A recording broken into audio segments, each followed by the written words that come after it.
빨리 한번 우리가 그 논점을 진행해 보도록 하겠습니다.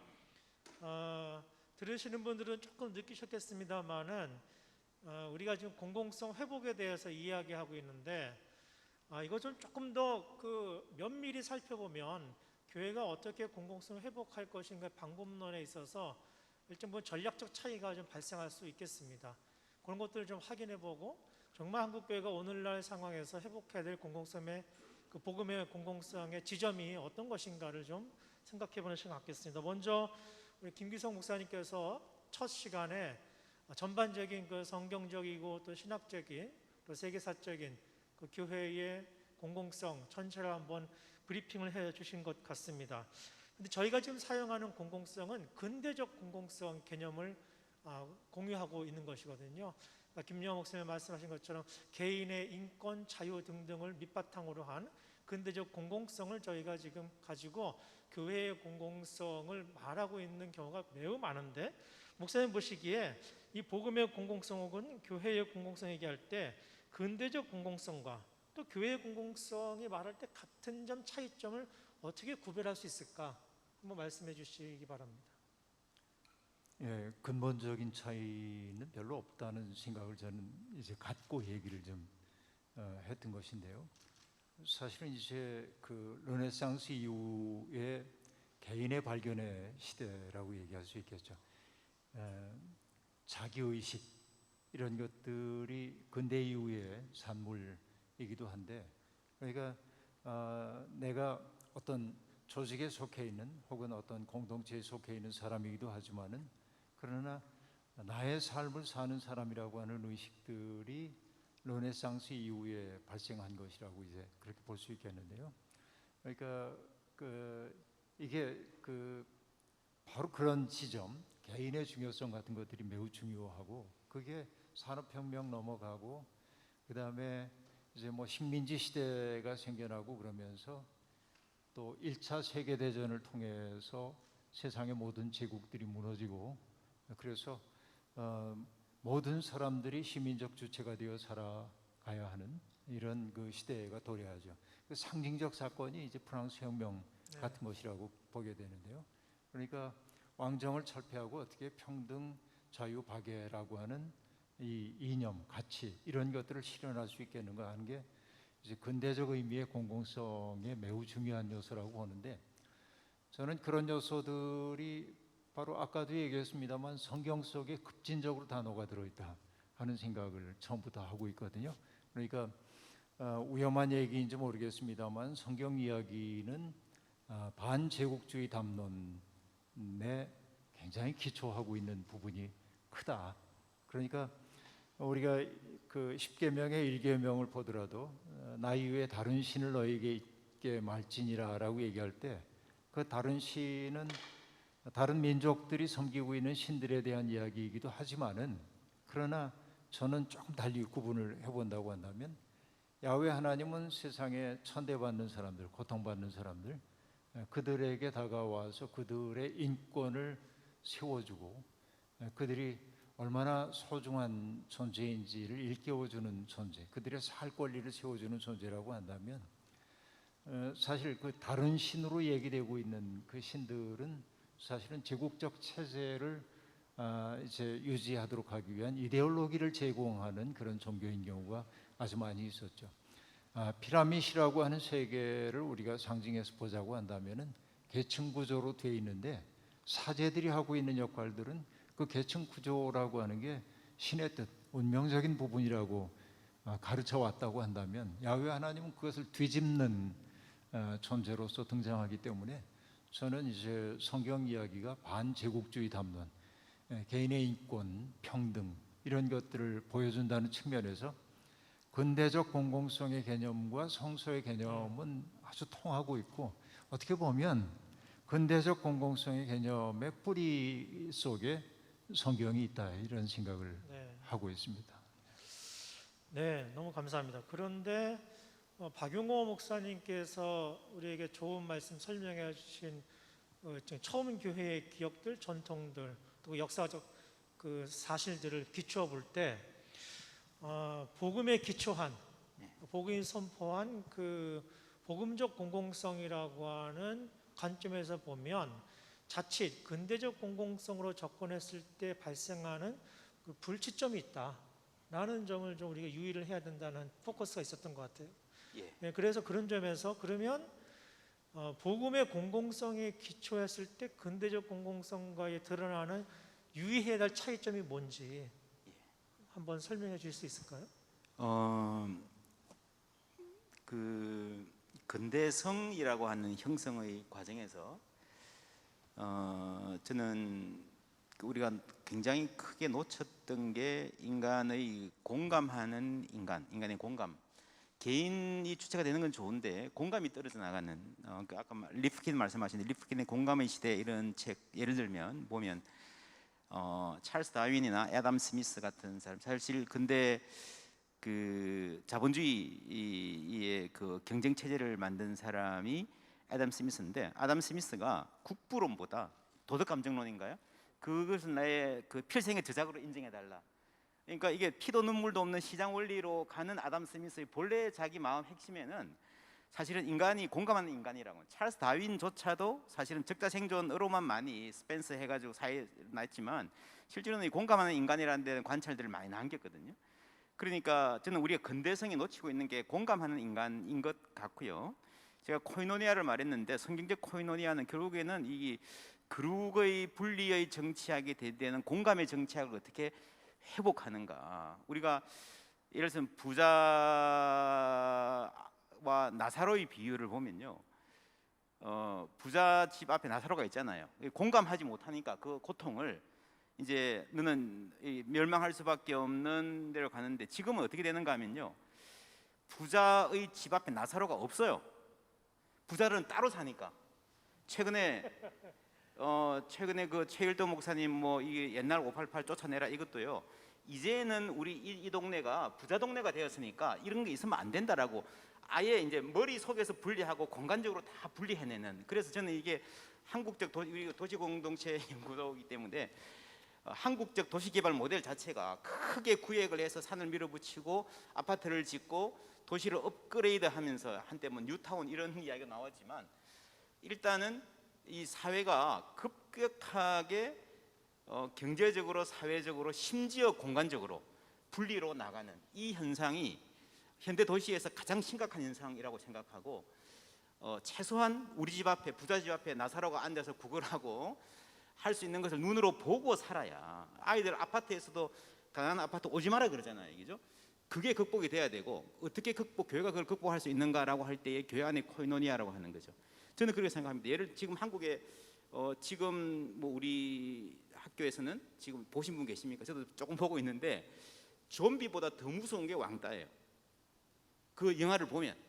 근데 한국의 교회가 저는 그렇게 생각합니다. 한국의 교회가 중고등학생들을 가르칠 때에 적어도 왕따가 없는 학교, 왕따 된 애들을 품어주는 학교, 선한 사마리아인이 죽어가는 사람들 살리려고 내 재산을 뭐 내 예비를 투자하는 사람도 있겠지만 혼자 밥 먹는 애 옆에 가가지고 앉아서 밥 먹어주는 코이노니아, 그게 성찬의 마인드거든요. 저는 소박하게 그래서 출발해야 된다고 생각합니다. 그러니까 교회가 갖고 있는 본래적 코이노니아가 인간의 근대성, 근대를 만드는 예를 들면 다윈이나 아담 스미스 같은 사람이 생각은 했었지만 후예들이 너무 일변으로 강조해서 놓쳤던 이 공감의 회복이 복음 안에 나오는 코이노니아, 교회에서 실제로 할 수 있는 우리 마을 목회라는 것도 전부 다 교회와 마을이 코이노니아 하자는 거거든요. 함께 하는 삶을 통해서 그 최재천 교수 같은 사람도 사실은 진화론자지만 진화론을 하면서도 공생을 굉장히 많이 강조하잖아요. 그쪽하고 우리가 좀 만나야 될 부분도 있다고 생각하고요. 예, 대답했는지 모르겠습니다. 예. 제가 이런 질문을 드린 그 딜레마는 저도 이제 현실에서 여러 목사들 만나면 이렇게 말씀하신 분들 계셔요. 교회가 교회의 역할에 충실하고 복음을 온전히 선포할 때 그 자체로 공공성이 확보되는 것이고 그 자체로 빛이 되는 것이고 소금이 되는 것이지, 교회가 사회 외적으로 또는 근대적 개념을 따라서 자유민주주의 원칙대로 운영된다고 해서 과연 그게 교회의 공공성을 담보하는 원천적인 그 메시지가 되겠느냐, 이런 논리를 가지신 분들이 계시단 말이죠. 오늘 우리 김여화 목사님 아주 열정적으로 말씀해 주셨는데, 한국교회 가지는 이 딜레마에 대해서 실질적으로 그렇게 그 서구적 담론의 기준을 가지고 있는 공공성 의제를 교회에 잘 적용해서 하다 보면은 교회 자체가 굉장히 그 연대성이 떨어지고 응집성이 떨어지는 문제 때문에 많은 목회자들이 어려움을 겪게 되고, 오히려 목회자로서는 성경에 기초한 복음을 온전히 선포하는 것이 곧 공공성이 아니냐, 이런 주장을 하는 분들이 많습니다. 어떻게 응답하시겠습니까? 그러니까 제가 볼 때 이제 한국 교회가 이게 표현이 조금 이제 그 양해를 좀 해주시고 들으시면, 한국 교회가 일종의 이제 정신분열증 현상이 있는데, 예, 예. 하여튼 이 표현은 주체주권 관련이 없는. 네, 예. 네. 아니 그러니까 조현병 이렇게 하면 확 와닿지가 않으시니까, 그러니까 근대 이전의 기독교라고 하는 것은 아까 말씀하신 것처럼 그 개인의 종교가 아니거든요. 마을의 종교고 도시의 종교고 국가의 종교예요. 근데 이제 근대 이후로 넘어오면서 사실은 이제 기독교가 개인의 종교 같이, 그래서 크리스텐돔과 포스트 크리스텐돔 이제 이 차이가 사실 거기서 나눠지는데, 그래서 사실은 한국 교회가 일반적으로 보여주는 그 교회 행태는 아까도 제가 뭐 이렇게 그 사사와 사수라 사유와 이런 식으로 표현을 했지만은 굉장히 사실 지역교회 현장에서 개인의 니드를 충족시키는 그런 종교로 기능을 합니다. 그런데 꼭 이 기독교가 굉장히 개인적인 종교인데 꼭 공적인 영역에 나와서 목소리를 낼 때는 저 크리스텐돔 시대의 종교 신용을 해요. 그래서 이제 기독교가 목소리를 내면 동성애도 못하고, 기독교가 목소리를 내면은 국가 정책도 바뀌어야 되고, 뭐 기독교가 원하는 대로, 사실 우리 한국 사회는 다종교 사회인데 기독교가 국가 종교 노릇을 하려고 그래요. 자기 교회 안에 들어오면 굉장히 사적인 종교인데 교회 문 밖에만 나가면은 굉장히 국가 종교 행세를 하려고 하면서, 그게 얼마나 이 분열 현상인지를 그 인식을 이제 못 하고 있는 게 제가 볼 때는 그 한국 교회 굉장히 그 심각한 그 모순이 아닌가. 네. 목사님, 개인의 구원. 어쨌든 많은 성도들은 교회에 와서 구원의 메시지를 듣길 원하는 것 같습니다. 치유받기 원하고, 또 자신의 문제에 해결받기 원하고. 결국 궁극적으로 박 목사님 아까 설명도 해주셨지만은 종말론적인 관점으로 자기 개인의 구원의 문제를 결부시키지 않고는 우리가 신앙의 일 얘기할 수 없는데, 개인의 구원의 문제와 이 신앙의 공공성, 사회적 실천 등등 여러 가지 책무의 문제를 목회자가 설교할 때 어떻게 연결시켜야 될지 사실 한쪽으로 치우치기 십상인데, 우리 신약학자이신 박 목사님이야 이런 문제를 학문적으로 잘 해나가실 수 있을지 모르겠습니다만, 대부분의 목회자들이 이런 문제들을 서로 연결시키는데 어려움을 겪습니다.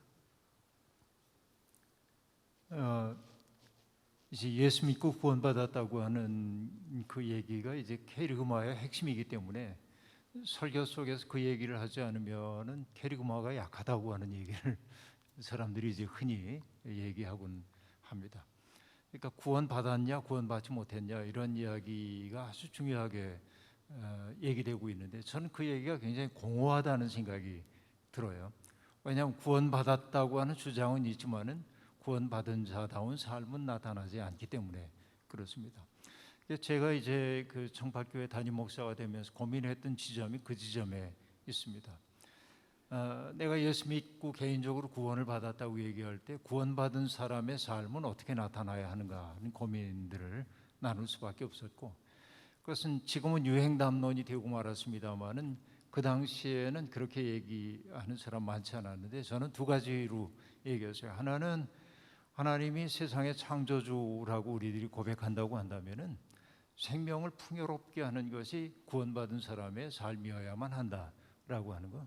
죽음의 문화가 지배하고 있는 세상에서 생명들이 위축되지 않고 살 수 있도록 만들어가는 것들이 기독교인들, 구원받은 사람들의 당연한 직무다 하는 생각을 이제 해봤던 거죠. 하나님이 이제 세상을 창조하시고 다 보기에 좋다고 그랬는데, 아담이 홀로 있는 것이 보기에 좋지 않았다고 성경이 그렇게 얘기를 하면서 아담을 돕는 짝을 좀 만들어 줘야겠다고 하나님이 처음 만든 것이 흙으로 동물들을 빚어서 이끌고 왔다는 것이죠. 그런데 하나님이 동물들을 이끌어온 까닭이 뭐냐고 질문을 하면 대개 사람들은 이름을 붙여주라고 했다고 대답을 합니다. 그런데 유대교 랍비인 조나탄 섹스라고 하는 분은 놀라운 얘기를 합니다. 그 창세기 이야기에서 하나님이 인간에게 바랐던 것은 뭐냐면 당신의 창조물을 보고 함께 경탄하자고 데리고 왔대요. 그러니까 하나님의 창조물을 보고 함께 경탄할 수 있는 이것이 인간의 본연의 모습이라고 얘기를 하는 거죠. 자본주의 세상이 우리에게서 빼앗아가는 가장 중요한 능력 가운데 하나가 경탄의 능력, 공감하는 능력 같은 거라고 보여져요. 근데 공감 속에서 생명에 대한 감수성이 생겨나거든요. 그러니까 정말 예수 믿는 사람은 세상에 있는 모든 것들 속에 하나님의 암호가 숨겨져 있다는 사실을 알고 읽어낼 수 있어야 하고, 그걸 깨닫는 순간 조심스러워질 수밖에 없고 생명을 살려내는 삶을 살 수밖에 없다는 게 첫째고, 그런 삶의 방식을 선택하는 사람들이 있는 곳에 나타나는 것은 평화라고 하는 생각이 제게는 있고요.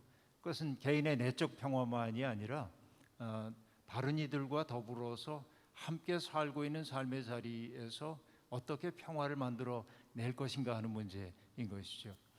일본의 동화 작가가 썼던 그 평화에 대한 이야기에서 제가 감명 깊게 봤던 것이 뭐냐면, 평화가 도대체 뭐냐 그랬을 때 뭐 전쟁 없는 상태 여러 가지 얘기하는데 나중에 이렇게 얘기해요. 내가 있어 참 다행이라고 생각하는 거, 내가 있어서 참 기쁘다고 얘기하는 거, 너의 있음 그 자체가 나의 기쁨이라고 하는 것이 평화의 세계라고 한다면, 예수 믿는 사람들이 사는 삶에서는 반드시 평화라고 하는 열매가 나타나야 하는 것이죠. 그것은 교회 내에서만이 아니라 우리에게 주어져 있는 삶의 자리에서 성취되어야 하는 내용이라고 볼 수 있습니다. 예수님이 하나님 나라에 대한 비유를 많이 들려주셨는데 제가 주목하는 건 뭐냐면, 하나님 나라 비유 속에서는 어떠한 종교적인 언어도 없습니다. 어떤 사람이 뭐 씨를 뿌리러 나갔다, 그물을 던졌다, 어떤 여인이 뭐 반죽을 하는데 다 일상적인 얘기입니다. 그러니까 그 아주 일상적인 이야기 속에서 가장 심오한 어떤 그 하나님 나라의 담론을 이끌어냈다고 한다면, 우리에게 주어져 있는 일상의 삶의 자리를 우리들이 소홀히 하면서 이게 나와 무관한 세상으로 여긴다고 하는 것은 교회를 가리켜서 그리스도의 몸이라고 하는 바울 사도의 가르침과도 위배되는 거다 하는 생각이 있어서 저는 이 두 가지 절대로 분리할 수 없는 것이라고 생각합니다.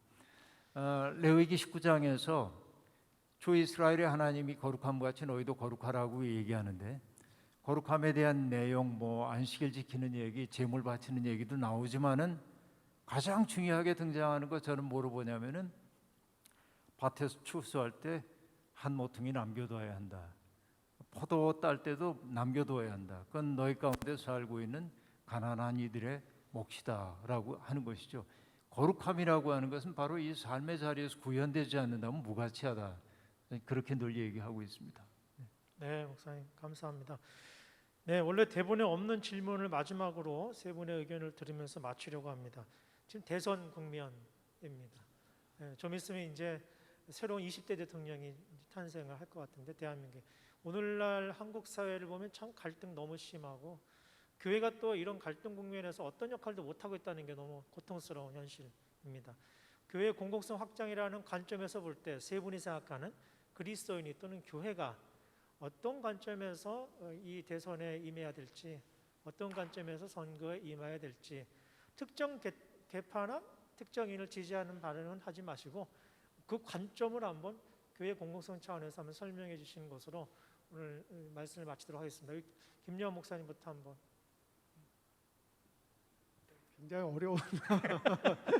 어려운 질문을 주셨는데, 저는 이제 제가 그 목회를, 어쨌든 저도 목회를 뭐 아버님도 목사님이었고 저도 목회를 이제 오래 해봤기 때문에 이제 자연스럽게 저의 몸에 밴 버릇 중에 하나가 뭐가 있냐면은, 누가 저한테 개인적으로 사기를 치고 저한테 뭐 저 손해를 입히고 막 그러면은 저는 그냥 쿨하게 뺏겨줍니다. 예. 뭐 절대로 거기에 대해서 저항하고 항거하고 내 것 찾으려고 막 결사적으로 그런 거 안 합니다. 그런데 누가 제 옆에 있는 사람을 괴롭히고 제 옆에 있는 사람한테 뭐 이렇게 그 속된 말로 이제 삥을 뜯어가고 그러면 이제 그때는 정의심이 발동을 해요. 이 사람 내가 보호해주고 지켜줘야 될 사람이죠. 그래서 이제 제가 볼 때는 교회가 정치에 대해서 갖는 관점도 우리가 교회니까 굉장히 그 순수하고 이상적인 어떤 도덕주의에 빠져갖고서 그 전지적 시점에서 이놈도 나쁘고 저놈도 나쁘고 이것도 그렇고 저것도 그렇고 다 그래서 정죄하는 입장에서 설 것인가, 아니면은 그 정치파는 사실은 다 진흙탕이거든요. 그 진흙탕에 들어가서 그 진흙탕에서 함께 뒹굴면서 그 진흙탕에서 그나마 그 더 나은 것들을 선택해 갖고서 그 편을 들어줄 것인가.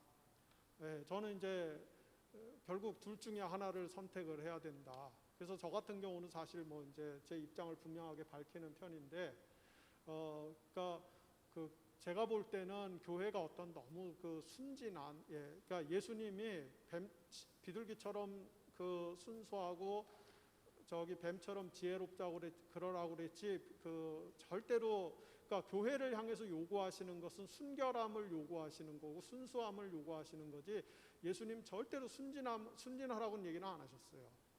그러니까 순진하다고 하는 것은 바꿔서 얘기하면 바보가 될 수 있는 것이고 미련해질 수 있는 것이고, 바보가 되고 미련해지면 항상 그 진흙탕에 들어가서는 전혀 더 최악의 결과를 만들어낼 수 있는 것이고, 그러니까 교회가 어떤 이상과 현실에서 굉장히 줄다리기를 잘하는 것, 이것이 교회가 정치적인 어떤 선택을 하는 데 있어서도 굉장히 중요한 지혜로운 덕목이라고 저는 생각을 합니다. 예, 감사합니다. 박용호 목사님. 예, 저도 사실 뭐 현실 목회하기 때문에 어려운 부분인데, 어제 저희 교회 주보에도 내고 4가지 원리를 말했습니다. 첫 번째, 우리는 기도합니다. 모든 주권은 하나님께 있습니다. 두 번째, 우리는 투표합니다. 뭐 최선은 아니어도 차선이라도 차악이라도 투표해야 되고, 정치적 과몰입은 정말 좋지 않지만 정치적 냉소주의도 피해야 됩니다. 그리고 세 번째, 정치적 논쟁은 삼가합니다. 혹 하게 되더라도 다른 사람을 존중합니다. 네 번째는 누가 대통령이 되더라도 화합해서 잘 이끌 수 있도록 우리가 교회가 중심을 잡습니다. 4가지 정도로 제가 할 수 있는 최선으로 이야기했고요. 저는 이제 그 이상은 안 하려고 그것만 해도 잘하는 것 같아요. 그리고 이제 마이크 잡은 김에 간단하게 2가지 말씀드리면, 저는 이제 공적 신학이 공적 질문에 대한 기독교적 성경적 대답을 모색하는 신학이어야 된다 생각합니다. 그러니까 이렇게 가면 교회가 망한다라는 게 중요한 질문이긴 하지만, 그게 공적 신학의 출발점이 아니고, 하나님 이 교회를 어떻게 하시겠습니까가 아니고, 하나님 이 세상을 어떻게 하시겠습니까? 라고 하는 이 큰 질문 앞에 교회가 어떻게 쓰임 받을 수 있는가, 어떤 자리에 있는가, 교회의 미래가 1차가 아니고 그렇게 돼야 제대로 된 공적 신학이 출발할 수 있다, 저는 생각을 하고요. 구원에 대한 문제도 간단하게 말하면, 저는 이제 구원을 받고 구원받은 그 이후에 어떻게 살아가야 될 것인가라고 하는 접근도 좋지만, 구원이란 개념 자체를 확장을 해야 된다. 구원은 하나님의 전체적인 회복의 사역이고, 내가 하나님의 백성이 되는 것은 그 출발이다. 그래서 신약에서 현재적 구원과 미래적 구원의 긴장이 늘 같이 가거든요. 미래의 천국 갈 것이다 아니라, 내가 지금 하나님의 자녀가 되었다, 그리고 나서 그 다음에 하나님이 나를 위해서 무엇을 하시는가 뿐 아니라, 하나님이 우리를 통해서 무엇을 하시기를 원하시는가, 그것까지가 전부 다 구원이다. 그래서 할 수만 있으면 구원의 큰 그림을 그려주는 것이, 너는 구원을 받았으니까 이제 그 다음에 구원받은 사람들이 어떻게 살 것인가라고 하는 것은 어떻게 보면 이게 전통적인 칭의와 성화의 분리의 패러다임이기 때문에, 회복으로서의 새 창조 전체의 회복으로서 큰 그림의 구원을 성경에서 좀 발견해서 그려주는 쪽이 좀 우리가 통전적인 실천에 힘이 있는 구원론이 되지 않을까 하는 생각입니다. 예. 네. 아마 그게 그런 개념을 다 담은 가장 확실한 개념이 아마 김영하 목사님이 설명해 주셨던 하나님 나라, 이게 가장 중요한데 이게 참 쉽지 않은 얘기지만 하여튼 그렇습니다. 예, 김 목사님. 예, 우리 시대의 공론장이 오염되었다고 하는 사실은 누구나 다 그렇게 알아차리고 있을 겁니다. 힘 있는 사람들이 자기들의 의사를 관철시키기 위해서 정보를 만들어내고 사람들의 생각을 오도하고 있다고 하는 사실, 이것은 뭐 우리 사회만이 아니라 전 세계적인 현상이기도 합니다. 제가 가장 슬프게 생각하는 것은 예수를 믿는다고 하는 사람들도 성경을 통해서 세상을 바라보지 않고 자기들이 의지하고 있는 매체를 통해서 세상을 보고 있다는 사실에 있습니다. 그래서 성경의 정신이 이러하다고 얘기하면 그들은 자기가 보고 있는 매체의 렌즈를 통해서 바라보면서 어떤 사람을 보고 뭐 수구라고 얘기한다든지 어떤 사람을 보고 뭐 빨갱이라고 얘기하기도 하고 이것이 이제 교회 내에 소통되고 있는 가장 슬픈 지점이라는 생각이 듭니다. 우리가 정말 하나님을 믿는 사람이라고 한다면은 우리가 믿는 하나님이 어떤 분인지에 대한 생각을 가져야 하고 땅에서 들려오고 있는 신음소리를 당신의 나라가 임하소서라는 기도로 들으신 분이 우리 하나님이라고 정녕 믿는다면 이 신자유주의 경제 질서 속에서 점점 어두운 곳으로 내몰리고 있는 사람들의 눈길을 주고 그들을 도와주려고 하는 사람들이 누구인지에 대한 생각을 갖고 기독교인들이 그런 지향을 좀 갖고 투표하는 게 좋지 않겠나 생각합니다. 네, 감사합니다. 시간을 넘겨서 저희가 12시 30분이 되었습니다. 충분치 않은 대화였지만 그래도 잠시 저희가 교회를 돌아보고 또 앞으로 나아가야 될 방향, 앞으로 우리가 살아가는 세계는 과거로 돌아갈 수는 없지만 우리가 분명히 이제 복음의 그 본령은 되찾아야 되는데 그러한 여러분의 생각과 기도의 정진에 오늘 대화가 조금이나마 도움이 되었기를 바랍니다. 참여하신 세 분 목사님께 감사를 드립니다. 고맙습니다.